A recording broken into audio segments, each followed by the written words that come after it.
Bom dia, meu amigo e minha amiga, que a paz de Deus esteja com você, que o amor do Senhor esteja na sua vida, que o seu final de semana seja maravilhoso, cheio da presença de Jesus. Eu declaro um sábado abençoado para você. Estamos conversando um pouquinho aqui no devocional nesses últimos dias sobre o valor da vida.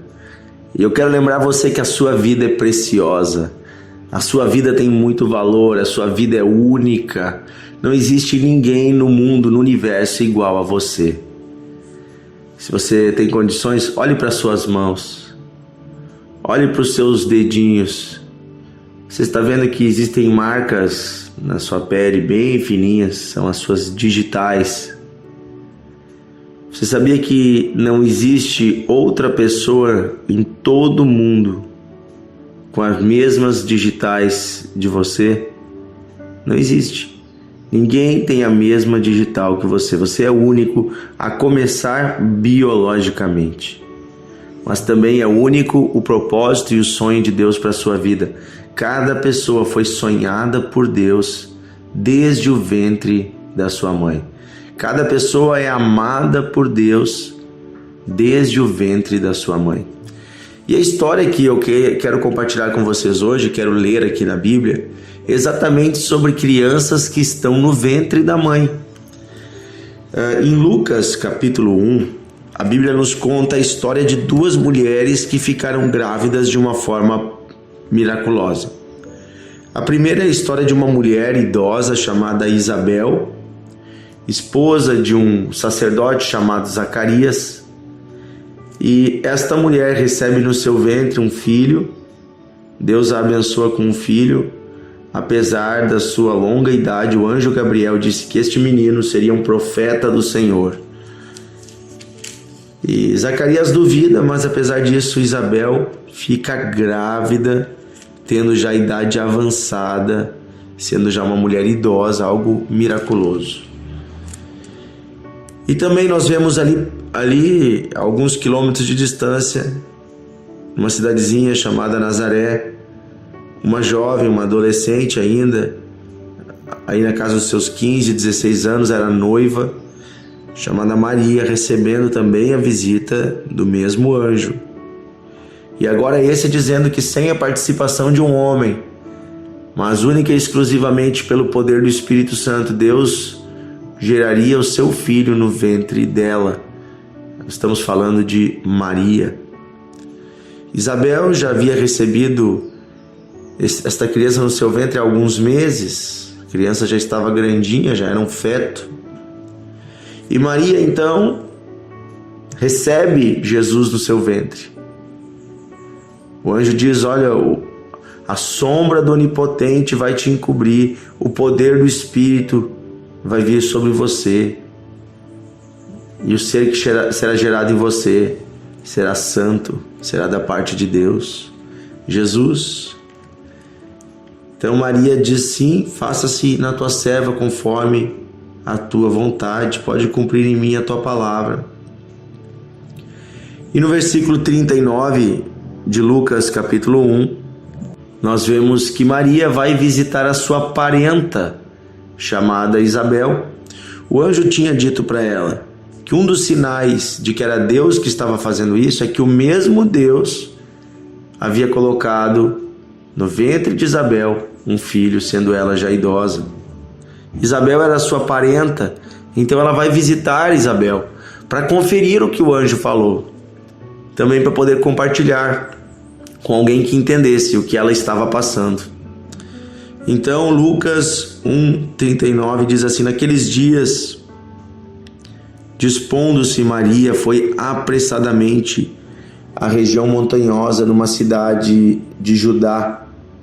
Entrou na casa de Zacarias e saudou Isabel. Ouvindo esta a saudação de Maria, a criança lhe estremeceu no ventre.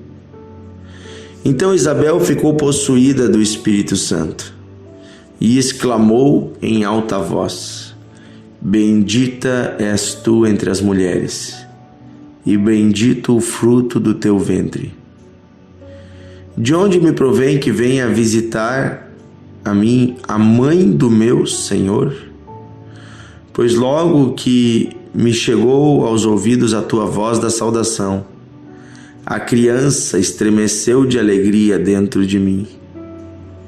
Bem-aventurada a que creu, porque serão cumpridas as palavras que lhe foram ditas da parte do Senhor. Então Maria disse: a minha alma engrandece ao Senhor, e o meu espírito se alegra em Deus, o meu Salvador. E ela continua aqui um cântico maravilhoso que ela entoa livremente na presença de Deus. Amigos, o que nós temos aqui? O encontro de Isabel e Maria, mas mais que isso, nós temos o encontro de João Batista e de Jesus. O primeiro encontro de João Batista no ventre de Isabel e de Jesus no ventre de Maria. Porque João Batista estremeceu no ventre da sua mãe, quando ouviu a voz de Maria chegando, carregando dentro de si o embrião. Era Dias, um embriãozinho de Dias, era talvez menor do que um grão de arroz. Jesus estava no ventre de Maria. E ali nós temos o encontro de João Batista, o último grande profeta do Antigo Testamento, com Jesus, o Salvador, o gerador da graça salvadora do Novo Testamento. O Filho de Deus, o Rei dos Reis, o Senhor dos Senhores, habitava no ventre de Maria. De um tamanho minúsculo ele era naquele momento. Nós temos dois homens se encontrando. Dois homens de valor que vão mudar a história de Israel. Mas nesse momento, um deles era um feto e o outro era um embrião. Mas já estavam vivos. Inclusive saudavam, estremeciam. E o poder de Jesus já era sentido naquele ambiente. O que essa história bíblica está nos falando é sobre a vida humana desde a sua concepção. A vida humana, ela é gerada por Deus e ela é sagrada e já é um ser vivo, já é um homem, já é uma mulher, desde o momento em que gera-se um embrião no ventre da mãe, desde o momento em que aquela pequena sementinha está ali germinando, gerando vida, já é uma pessoa com identidade, com sentimentos, já é uma pessoa única. Jesus não era um embrião, ele era o Cristo vivo já no ventre de Maria. João Batista não era um feto qualquer, ele era o João Batista. Único. Cada ser humano é único. Cada ser humano tem suas aptidões, seus talentos, seus desejos. Cada ser humano é gerado por Deus de um modo especial. Com esta palavra eu quero dizer a todos aqueles que pensam que a vida é obra do acaso, que não é obra do acaso. A todos aqueles que pensam que uma criança no ventre da mãe, um embrião ou um feto não é ainda um ser humano. Gente, tem gente defendendo matar essas pessoinhas através do aborto. Que coisa horrível. Que coisa horrível. Um ser humano que não tem como se defender ser assassinado no ventre da sua mãe. Que coisa horrível. Isso é o ministério da morte. A morte não vem de Deus. Deus é Deus de vida. Deus gera a vida e Deus protege a vida. Por outro lado, eu quero dizer que às vezes acontecem gestações, gravidez, em momentos que a mulher não estava esperando. Em momentos difíceis da vida, eu sei que isso acontece. Quantas meninas engravidam sem estarem casadas? Quantas pessoas, mulheres engravidam e o seu namorado, seu marido, o seu companheiro lhe abandona, lhe deixa sozinha. Quantas pessoas engravidam estando numa situação de miséria, situação difícil, e às vezes pensam, o que eu vou fazer com essa criança? E às vezes pensam que estão até poupando aquela criança de um sofrimento. Estão poupando a sua própria vida de um sofrimento. Ou estão se poupando de uma vergonha, né? Talvez a menina às vezes tenha vergonha de chegar em casa e dizer para a mãe, mãe, estou grávida. Pai, estou grávida. Então, Maria também, ela não tinha um esposo, mas ela não teve vergonha de receber dentro de si o milagre da vida.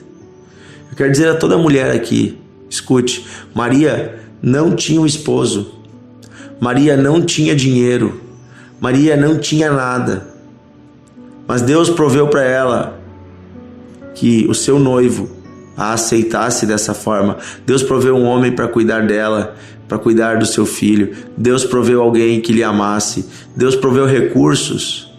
O presente dos 3 reis magos foi dinheiro, foi recurso para que eles pudessem sobreviver nos primeiros anos. Tiveram que até fugir porque foram perseguidos. Quero dizer para você uma coisa, Deus conhece o sofrimento de uma mãe e Deus conhece as angústias de uma mulher. Você, menina, está grávida, acalme-se. Pode ter acontecido um erro ali atrás, mas a criança no seu ventre não é um erro. A criança é uma bênção de Deus. A criança é uma vida preciosa. E se você honrar a vida, você está honrando a Deus. E Deus vai te abençoar. Deus vai te ajudar. Eu digo para você o que Deus disse para Caim antes de Caim, quando ele ainda não tinha cometido mal. Deus disse para Caim, se você fizer o que é certo, você será aceito. Mas se você fizer o que é mal, o pecado jaz à porta. O pecado está na porta e ele quer te dominar. Mas cabe a você dominá-lo. Não cometa o aborto. Não tire uma vida. Se você não tem condições de criar esta criança, existem inúmeras famílias na fila esperando para adotar uma criança. Não tenha vergonha nenhuma se você não tem condições. Se você diz assim, eu não tenho condições psicológicas, emocionais, eu não tenho. Fique tranquilo, Deus vai prover uma família para essa criança. Quem sabe dentro da sua própria família tem alguém dizendo, eu quero ser uma mãe de coração. Quem sabe a sua mãe, a sua avó. Se não, na adoção eu tenho certeza que essa criança será amada, cuidada, protegida. Por que eu estou falando isso hoje? Porque há pessoas defendendo hoje, gente, está em votação, está para ir em votação lá no Supremo Tribunal Federal, uma ação judicial para tentar legalizar o aborto no Brasil e dizer que o governo, as clínicas, os hospitais teriam que fazer o aborto. Imagina, tá cheio, tem uma lista enorme de médicos que assinaram um abaixo-assinado dizendo, eu me recuso a fazer aborto, eu me recuso, eu fiz um juramento de defender a vida e não a morte. Que Deus nos dê graça, que Deus nos dê sabedoria, que a igreja se levante em oração. Em oração. Nós não queremos culpar ninguém, nós não queremos condenar ninguém. Nós queremos amar a mamãe e o bebê. Nós queremos amar as famílias em crise. Nós queremos amar e cuidar e proteger todas as pessoas. Você é acolhida, acolhido nos braços de Jesus. Vai dar tudo certo. Amém? Vamos orar, querido Deus e Pai, oramos hoje, pedindo que o Senhor proteja cada ser humano, cada bebê, cada vida preciosa já no ventre da sua mãe. Que cesse no nosso país este ministério da morte, este caminho, Senhor, egoísta, ou movido pelo medo, pela vergonha, esse caminho, Senhor, da morte através do aborto. Nós pedimos hoje, Senhor, faz cessar a morte e faz vir a vida. Traz vida a esta menina, a esta mulher, a esta pessoa que está na dúvida, esta pessoa que está sofrendo, traz vida, Senhor. Vida em abundância é o que eu peço, Pai. Em nome de Jesus, desperta para o valor da vida, o valor da sua vida e o valor da vida desta criança. Nos ajuda como igreja, Senhor, a combatermos o bom combate. Senhor, eu peço, Senhor, que nessa cidade onde esse irmão está me ouvindo, amanhã tem eleições do Conselho Tutelar, eu peço que se elejam irmãos e irmãs em Cristo, que amem a vida e protejam as crianças no Conselho Tutelar. Desperta cada um de nós para ir amanhã, Senhor, votar nas eleições do Conselho Tutelar e que possamos encontrar irmãos e irmãs para fazer a diferença. É o que nós pedimos hoje, Pai, em nome de Jesus. Amém e amém. Que Deus abençoe você, meu amigo e minha amiga. Que se você passou por algo difícil, quem sabe no passado você errou, você cometeu um aborto, você prejudicou a vida de alguém, eu quero declarar para você uma coisa: Deus é Deus de perdão e misericórdia. Se você hoje pede o perdão de Deus, você já recebeu o perdão. Deus não está olhando o seu passado, Deus quer olhar daqui para frente. Daqui para frente é vida, daqui para frente é vida em abundância, amém? Esqueça o passado e viva uma nova vida em Cristo. Que Deus abençoe você, um grande abraço e até amanhã.